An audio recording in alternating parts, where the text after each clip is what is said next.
I think something we can agree upon is that we don't know what's coming next. We don't know what we are in store for.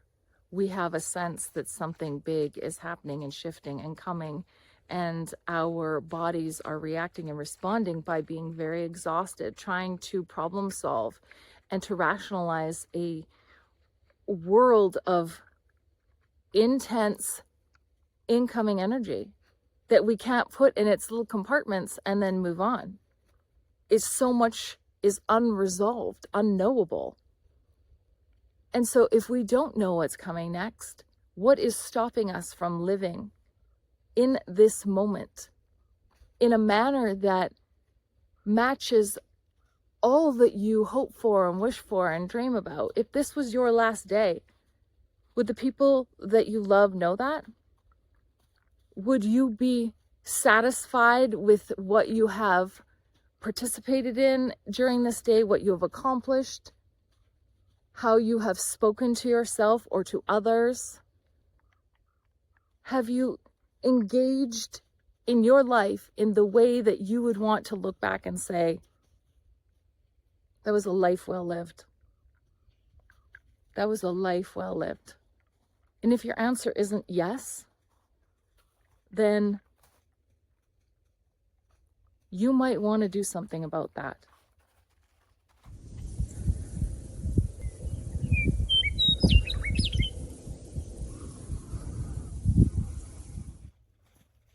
Hi, welcome back. It is January the 5th, 2026. We have made it back to the Boulder 4th time, and I actually found 3 more not very far from where the first one was. We're no longer searching for the red leash. We know that we will find it when we're meant to find it. But in the meantime, the energy has been so dense and heavy. And as I have mentioned in videos you have not seen, because they will not download so that I cannot upload them. And I have tried all different ways to address the problem like I have in the past, and nothing works. So once again, as I posted in a small clip on TikTok, it's either the push, the pull, or the pause, and deciding with discernment where you are at. And for me, it's about the pause. It's about being in nature and balancing my energy as much as I possibly can, because it is a very challenging.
Oh, look at these cute little feet.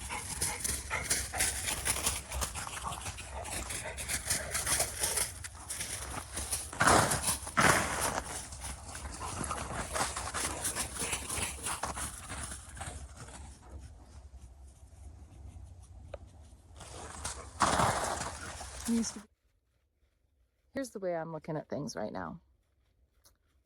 If the end of the world is upon us or coming, I'm not going to be worried about how much money I have in the bank. I am not going to be stressed that I don't have enough food or enough material items to sustain me. I'm not, because if the end of the world is coming, it's coming. And if that's happening, I don't want to be the last one standing. I've seen enough shows that show how challenging and difficult it is to survive in environments that don't want you to be there.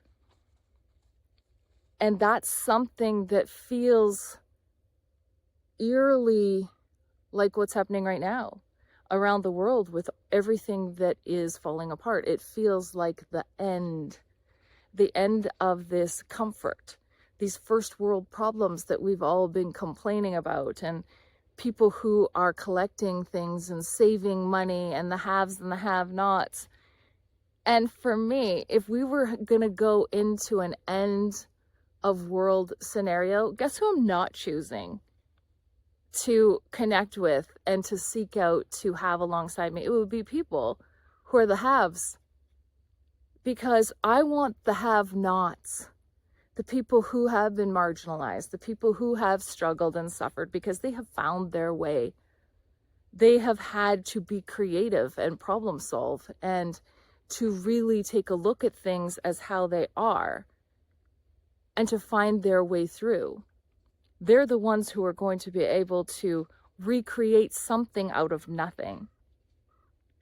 The haves will want to hire the have-nots to do that laboring for them. But guess what?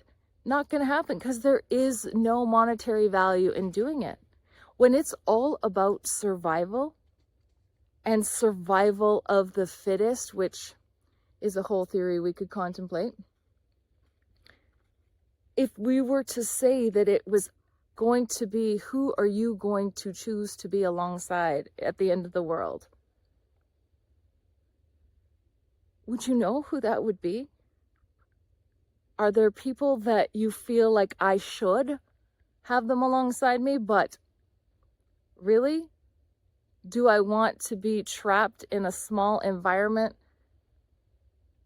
for the rest of my days with someone who I don't agree with, who is a very negative, self-serving person? Here's our crow. Oh my gosh. Flew right in front of us.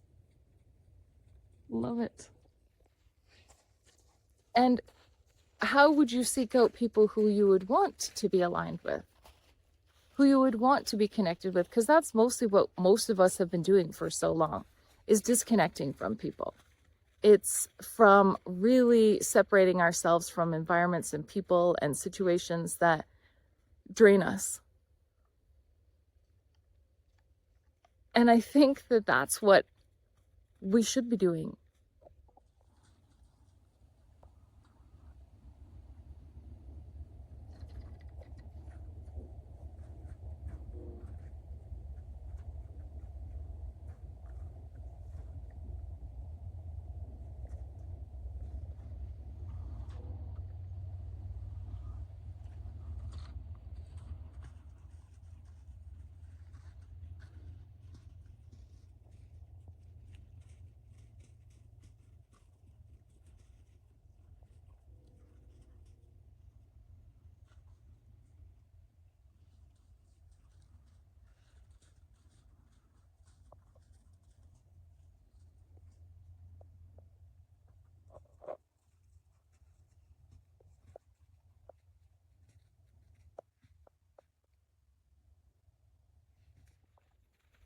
All right, well, I'm going to keep this really short. And I hope that some of this has saved and recorded. And please continue to watch, to like, to share, comment. Connecting the dots, because so many times you're saying something that's just as that last piece of a puzzle for someone. And then they get to move on to a whole new puzzle, which elevates them.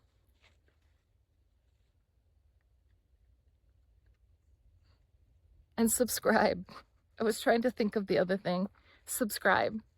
I'm good with the number of people we have.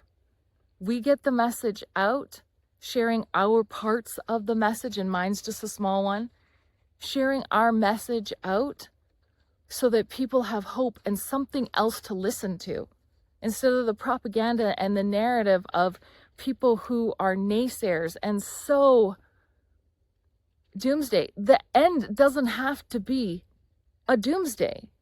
The end is always a new beginning. So align yourself with your circle of people that you want to be with, that resonate your frequency, that you're not in challenge or conflict with. Release that. Let that go. And find your tribe.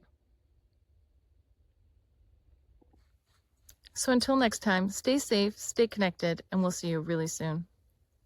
Bye.